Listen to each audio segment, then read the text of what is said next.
Anybody? Guess it's politically significant. Of course. Why? Without products being transported to cells, the cells die. If I cannot have exchange of materials at my tissue level with the blood, things are going to go bad. And it is only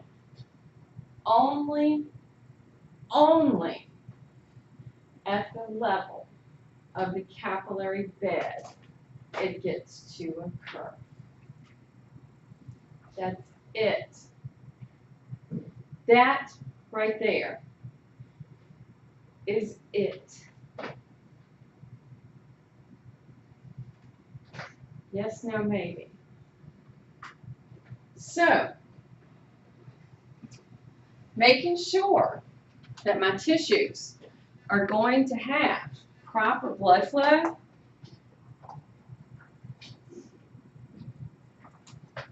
is going to be extremely important.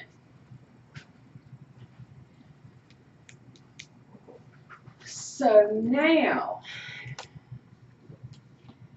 the lovely capillary bed, where the arterial side meets the venous side. It is the most significant point of control over everything. Look at this. I tried to find a picture better than your book because, like I said earlier, capillary beds are going to be microscopic. They are only going to be able to serve an area that's a certain amount. This capillary bed is getting represented as serving the cells in this area. For my arterioles, my artery side, okay, I'm going to find arteries and veins, okay? My arteries are going to have what this small, not the smallest, almost the smallest of their tubes. And then we're going to have flow into this side of my capillary bed.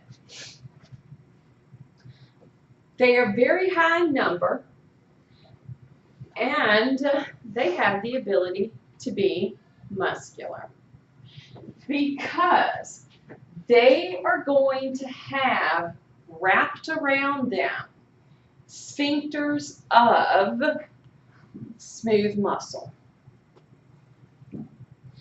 This right here is how we're going to have control at this little area serving these little cells.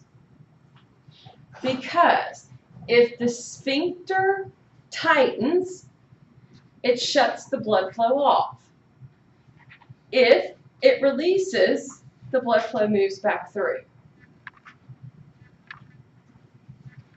The level of physical activity of that tissue is going to determine if the sphincter is open or closed.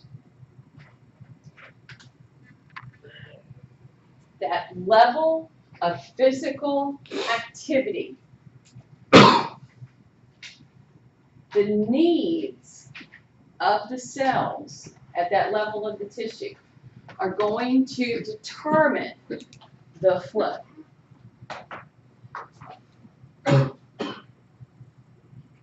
Determining the flow is called a reflex. And because we are in vessels, vasoreflexes. Wait a minute. Where have I heard the term a reflex? skeletal muscle. Huh. Autonomic. It's a reaction to something, right? Same thing here.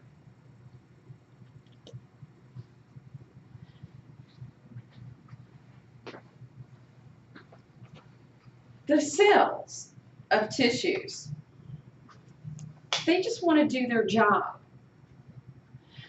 So, their goal, do the job.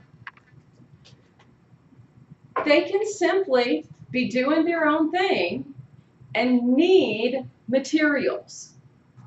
Therefore, they're auto-regulating. If they're carrying out their processes, one of the things that they're going to do, they're going to make waste. If too many wastes build up in the fluid around them, that's not good. So they want to make sure they get some blood flow.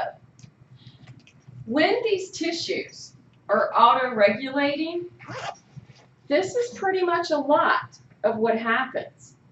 Waste builds up, they need to bring in the blood flow to get some nutrients, use the nutrients, get rid of the waste, and have that process occur until maybe they don't need any more blood flow.